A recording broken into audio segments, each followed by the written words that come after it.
any historian can join along in, was neither holy, nor Roman, nor an empire. But it was Germany before Otto von Bismarck started his country.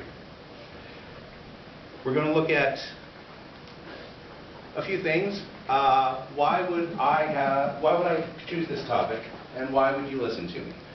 I've spent 30 years portraying the mercenaries who fought for this particular empire that wasn't.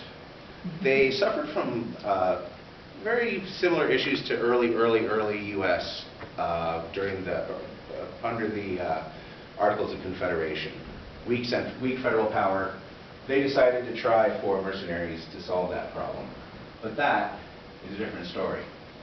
You can see all the different principalities and cities that made up the empire and why they called themselves an empire.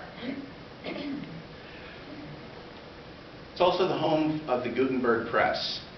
Revolutionized the world. It was more revolutionary to society than social media. Gave everybody who could afford access to this wooden mechanism a voice. And it was also adapted for use in art and propaganda. I think you're ready for a story now. We'll start with the folktale. This family of stories are called the Denkbartaux.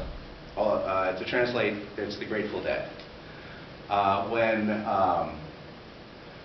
When Jerry Garcia was looking for a new band name because a band in New Jersey that was more popular had the name Warlocks, he put his hand randomly in the dictionary and came up with Grateful Dead, and came up with an incredible set of folktales.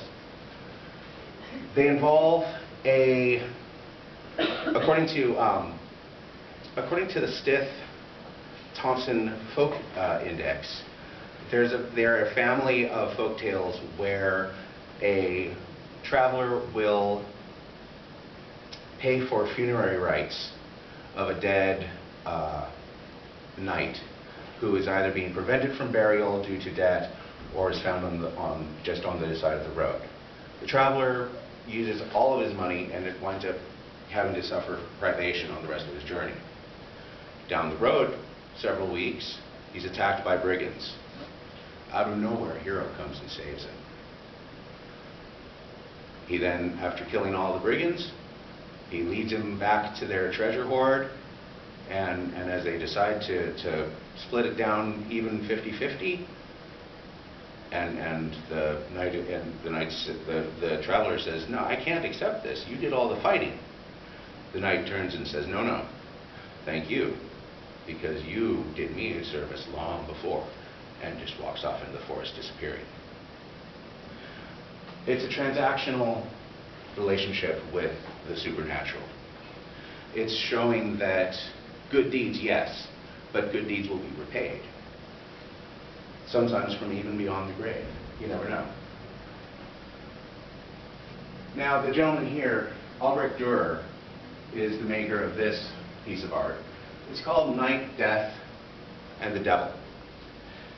The knight, of course, is the gentleman on the horse in classic armor of the period. Wonderful dog, completely undisturbed, as is the knight, by the fact that he's got death and the devil riding right next to him. Which is also indicative of German character. They have a very realistic relationship with the world. They do not hide things from their kids. Moving on, we also notice, again, as I said, the dog is completely unimpressed with the situation. But if you look at all the symbology, you've got death with the hourglass, you have the devil behorned, also carrying what the Pope had outlawed, a unholy halberd, a weapon that was so useful for taking out armored knights that the Pope said, "Oh, no, too dangerous for feudalism." So, now let's look into some developments on the battlefield. We have we have the first phase of firearms, the arquebus. It's slow to load. It's smelly. As a matter of fact, there's a German phrase that still goes on today called "Lunta riechen," which is "smell the match," and you use that when you become aware of a danger present. These were ignited by a slow-burning match. Cord that was soaked in saltpeter and would burn. The amount that he has would last approximately, right there, that amount of cordage would last about 90 minutes. All of these little bits on his bandolier are, well, the Victorians called them apostles. They're pre-measured charges. On his hip is a bag full of lead ball.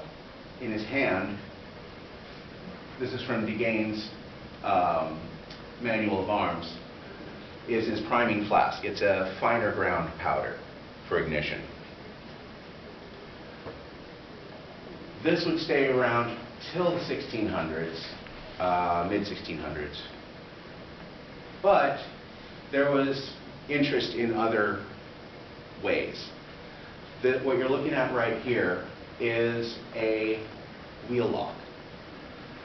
Think of it as a sprung-loaded Bic lighter.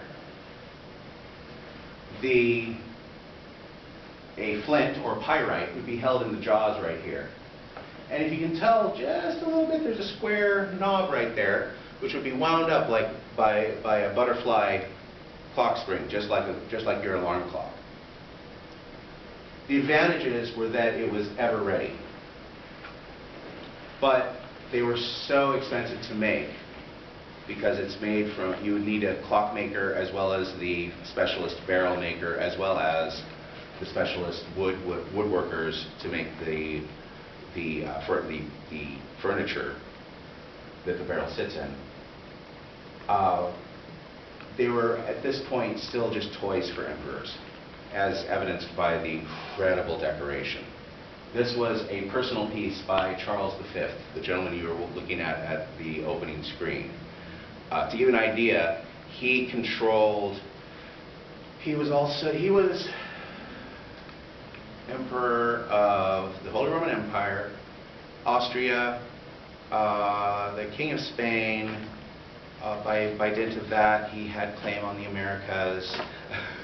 We're talking a world empire prior to, of the scale of England's empire to come.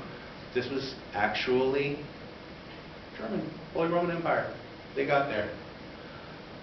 When you pull the trigger, the clock spring releases, creating sparks, which would go in the pan, setting off the ignition. But just look at the inlays. This is all ivory, etched in, beautiful relief of the huntsmen on their merry way.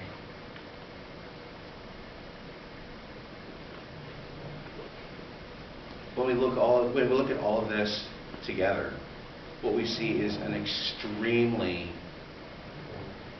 engineering-oriented mind.